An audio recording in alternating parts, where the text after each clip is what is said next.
लेकिन ये पारी को ना साझेदारी को लंबा नहीं खींच पाया, जिसकी वजह से थोड़ा देखने को मिला। कप्तान आते, कप्तान के भी वही 26 रन होते, तो ये तीनों जो टॉप ऑर्डर का था वो देखने को मिला कि भाई किसी की बल्लेबाजी से रन नहीं निकले। कोलकाता का ये था कि बल्लेबाजों ने बहुत लंबी लंबी पारियां नहीं खेली, लेकिन जो पारियां खेली वो काफी इम्पैक्टफुल थी। चाहे कप्तान अजिंक्य रहाणे हो, चाहे गुरबाज हो, उन्होंने 150-200 के स्ट्राइक रेट साथ बल्लेबाजी की, और इसी का इम्पैक्ट रहा कि वो छोटी छोटी पारियां ही 200 का स्कोर ले पाई, और 204 रन कोलकाता ने बनाया, और दिल्ली चेज नहीं कर पाई इस मैच को। चेंज कर मुझे लगता है कर भी सकते थे, लेकिन गलतियां कहाँ रही है फाफ डुप्लेसी, और जब अक्षर पटेल खेल रहे थे साझेदारी पनप रही थी, और साझेदारी अगर थोड़े और भी टिक जाते फाफ डुप्लेसी तो मुझे लगता है मैच फिनिश कर सकते थे। लेकिन अक्षर पटेल के साथ मैच में क्या हुआ कि उनके हाथ इंजर्ड हो गए थे, और जिसकी वजह से वो शॉट नहीं निकल रहे थे, तो मुझे लगता है वो खामियाजा देखने को मिला दिल्ली की। इंजरी के बाद भी अक्षर पटेल तो काफी अच्छा ही खेल रहे थे, मतलब मुझे कहीं भी नहीं लगा कि इंजरी की वजह से उनके शॉट्स में कोई कहीं दिक्कत आ रहा। वो तो खेल अच्छा ही रहता है। उन्होंने जो आउट होने से पहले भी एक लंबा छक्का लगाया था, लेकिन 200 रन का जो प्रेशर होता है ना, 200 रन चेस करना कभी भी आसान नहीं होता 20 ओवर के गेम में। आप पे एक प्रेशर रहता ही है कि आपको रन रेट 10 का मेंटेन करना ही करना है। तो उसके पहले अक्षर पटेल जिस गेंद पे आउट हुए, उस गेंद पे उन्होंने, उसके पहले वाले गेंद पे उन्होंने अच्छा शॉट खेला था। उसके पहले भी उन्होंने 3 छक्के लगाए हैं। तो इंजरी तो थी उन्हें, और उन्हें खेलने में तकलीफ भी होती थी, लेकिन उस इंजरी से इतना इम्पैक्ट नहीं पड़ रहा था। लेकिन वो जो विकेट था अक्षर पटेल और फाक का, वहां से मैच बदलता है। और रनआउट भी, केएल राहुल का रनआउट भी बहुत इंपॉर्टेंट था, कि उस स्टेज पे केएल राहुल का रनआउट होना दिल्ली को बहुत भारी पड़ा। तो केएल राहुल रन आउट होते, केएल राहुल के आज बैट से रन नहीं निकले, तो जिसका खामियाजा मुझे लगता है दिल्ली को देखने को मिला था। लेकिन मैं बात कर लेता हूँ, फाफ डुप्लेसी अच्छी बैटिंग कर रहे थे, इनका विकेट गिरते ही दिल्ली की टीम लड़खड़ा गई और मैच केकेआर की पल्ले में चल गया। बाकी बात कर रहे थे एक समय जब अक्षर और फाक जब बैटिंग कर रहे थे, तो दोनों एंड से दिल्ली के लिए रन आ रहे थे, लेकिन अक्षर के आउट होते ही सारा प्रेशर फाक पे आ गया, और फिर उनका साथ कोई नहीं दे पाया, और फाक भी उसी प्रेशर से मुझे लगता है अपना विकेट गवा बैठे। नहीं तो अक्षर पटेल अगर 1-2 ओवर और रहते तो दिल्ली के लिए मैच बिल्कुल बन गया था।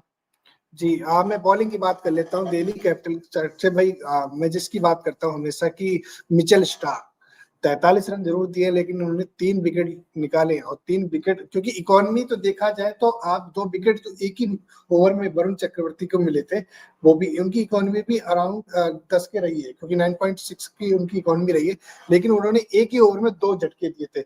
वहां से दिल्ली का मैच, क्योंकि जब जब दिल्ली के पाले में जा रहा था मैच, तब तक विकेट गिर रहे थे, और उसकी वजह से क्या केकेआर को सॉरी दिल्ली को हारना पड़ा। मिचेल स्टार्क आज इनके स्टार बॉलर है, मैच विनर खिलाड़ी हैं, लेकिन मिचेल स्टार्क अगर अपने रंग में नहीं आए, भले ही नहीं विकेट मिले, लेकिन वो लास्ट के ओवर में मिले, और लास्ट के ओवर में लगातार 2 विकेट इन्हें मिले, तो वो मैच लगभग तब तक बन गया था केकेआर के लिए। अगर ये विकेट मिचेल स्टार्क पहले 1-2 ओवर पहले शायद निकाल पाते, तो शायद 200 का आंकड़ा नहीं लगता, और फिर दिल्ली के लिए मैच आसान बनता। लेकिन मिचेल स्टार्क आज अपने रंग में तो नहीं नजर आए। हाँ देखा जाए तो बैटिंग के ऑर्डर की बात कर लेते हैं। दिल्ली कैपिटल की साइड से ओपनर बैट्समैन अभिषेक पोरेल और फाफ डुप्लेसी आते हैं।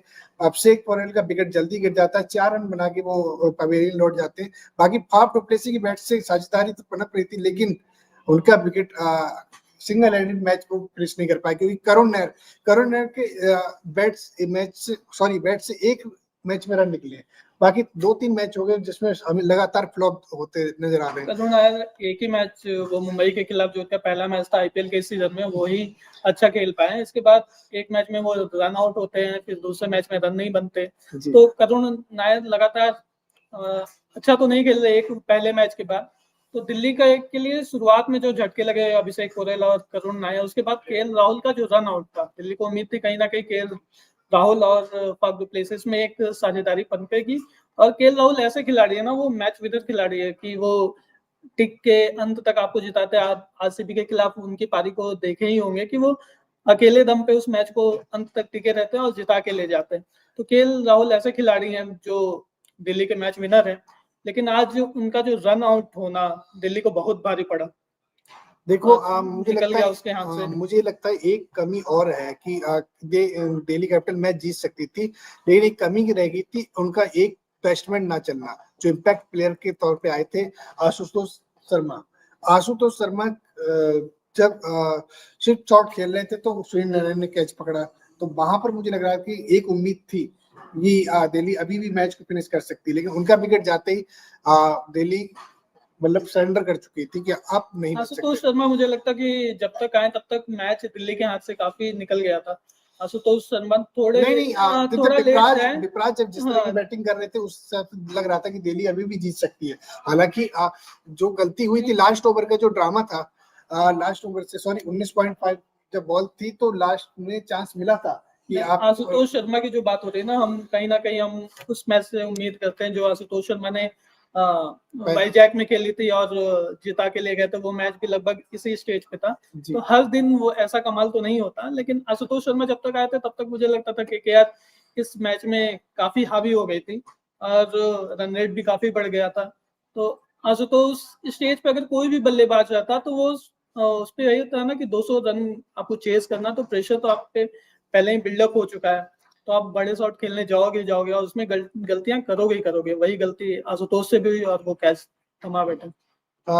जिस तरह का देखिए विपराज निगम जिस तरह की बैटिंग कर रहे थे कि उन्होंने अगर वो पहले स्ट्राइक ले लेते हैं तो उनको 6 बॉल मिलती, 6 बॉल में आपको 25 रन बनाने थे। आपने स्टार्ट में तो बॉल बाउंड्री लगा दी, लेकिन आप जब देखा कि 6 बॉलों में इतना भी बढ़ाने की, क्योंकि आपका बैट पे बॉल आ रही थी, आप मैच फिनिश कर सकते थे। देखो क्या वो बड़ी गलती होगी, क्योंकि आपने 20वें ओवर में पहली गेंद पे वही सेम तरीके से आपने सिग्नल लिया था ना। नहीं, वो एक गलती तो थी, लेकिन तब तक मुझे लगता कि आखिरी ओवर तक आते आते 27 रन बनाने आपको आखिरी ओवर में, 25 रन थे, 25 रन बनाने आप आखिरी ओवर में, ये ऐसे बहुत कम होता है कि आप 20 रन से ज्यादा 6 बॉल पे चेस कर लो। तब तक तो मुझे लगता है कि मैच निकल ही गया था। हाँ, लेकिन वो एक गलती तो थी कि विपराज को क्या मैं लेना चाहिए था, वो रन भागना ही चाहिए था, और जितना ज्यादा वो बॉल खेलते दिल्ली के लिए उतना ही अच्छा रहता। लेकिन 25 रन लास्ट ओवर में बनना, मुझे लगता है कि 10 में से 9 बार ऐसा नहीं होता है, एक बार ही ऐसा होता है। वो कभी कभी होता है कि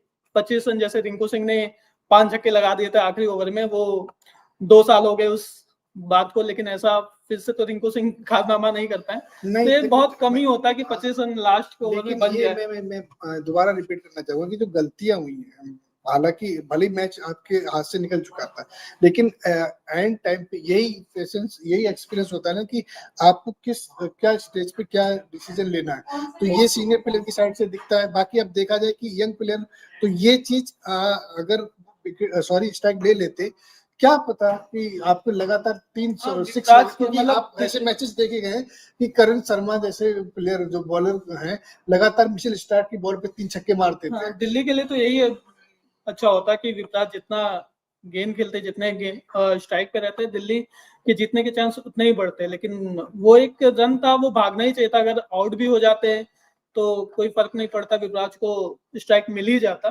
तो वो एक छोटी गलती थी, लेकिन पूरे मैच को अगर ओवरऑल हम देखें तो वो 19वां 20वां ओवर से पहले ही दिल्ली के हाथ से मैच निकल गया था। वो जो लगातार शुरुआत के जो झटके लगे दिल्ली को, उससे वो उभर ही नहीं पाए। मतलब जो रन आउट था केएल राहुल का, उसके बाद अक्षर पटेल का विकेट गिरते ही दिल्ली पूरी तरीके से दबाव में आ गया, उससे उभर नहीं पाई। चलिए, इस मैच को तो केकेआर ने जीत लिया, तो पॉइंट टेबल की भी बात कर लेते हैं। पॉइंट टेबल पे केकेआर 2 अंक प्राप्त करने के बाद 7वें नंबर पे आ चुका है। क्या अभी भी चांस है केकेआर की लगातार अगर मैच जीतते हैं तो प्लेऑफ की रेस में तो बनी है, लेकिन अभी भी प्लेऑफ में खेल सकती है? बहुत ही मुश्किल है केकेआर के लिए। पहले तो इनको अपने अभी आने वाले सारे मुकाबले जीतने पड़ेंगे। एक भी मैच गवाया तो फिर ये बाहर ही है। लेकिन अभी केकेआर को बस इतना ही चाहिए, प्लेऑफ के लिए तो नहीं सोचना चाहिए, लेकिन इतना सोचना चाहिए कि अभी जितने मैच हैं पहले हम वो जीतते, और उसके बाद आगे जो चांस बनेंगे, जो इक्वेशन बनेंगे, तो वो तो आगे की बात है। लेकिन अभी तो फिलहाल बहुत मुश्किल लग रहा है केकेआर का प्लेऑफ में जाना।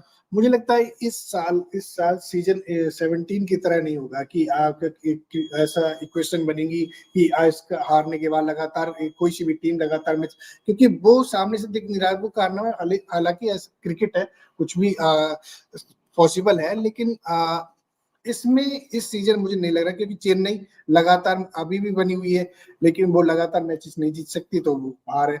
आपका सनराइज हैदराबाद अभी भी बाहर नहीं है, आपकी आरआर अभी भी बाहर नहीं है। तो ऐसा तो नहीं है कि तीनों की तीनों टीम ये बाहर भी नहीं है। नहीं, ये चार जो लास्ट की टीम है, चेन्नई, हैदराबाद, राजस्थान और केकेआर, इनके लिए तो अभी ये टूर्नामेंट ओपन है, खत्म नहीं हुआ है, लेकिन बहुत मुश्किल है आगे का सफर। इन चारों टीमों को अपने पहले सारे मुकाबले जीतने होंगे, और ये सारे मुकाबले जीतने इनके लिए बहुत ही कठिन रहने वाला है। क्योंकि केकेआर, सॉरी, मैं जब तक टॉप ऑर्डर की बात करता हूँ, टॉप जो पॉइंट टेबल में आरसीबी, एमआई, जेटी, दिल्ली, ये चारों टीम है जिनको क्या 2-2 मैच जीतने हैं और बाकी दो टीम को 2-2 मैच हारने हैं। तो वो वहां पर जो टॉप 4 है, मुझे लगता है वो ही नंबर 5, नंबर 6 की तो बात कर सकते हैं कि ये टीम पासा पलट सकती है, ये टीम नहीं, अभी की रेस में जा सकती है। टूर्नामेंट लगभग अभी 18 दिन, मुझे लगता है टूर्नामेंट में भी और बाकी है। टॉप के जो टीम है उनके लिए आसान है,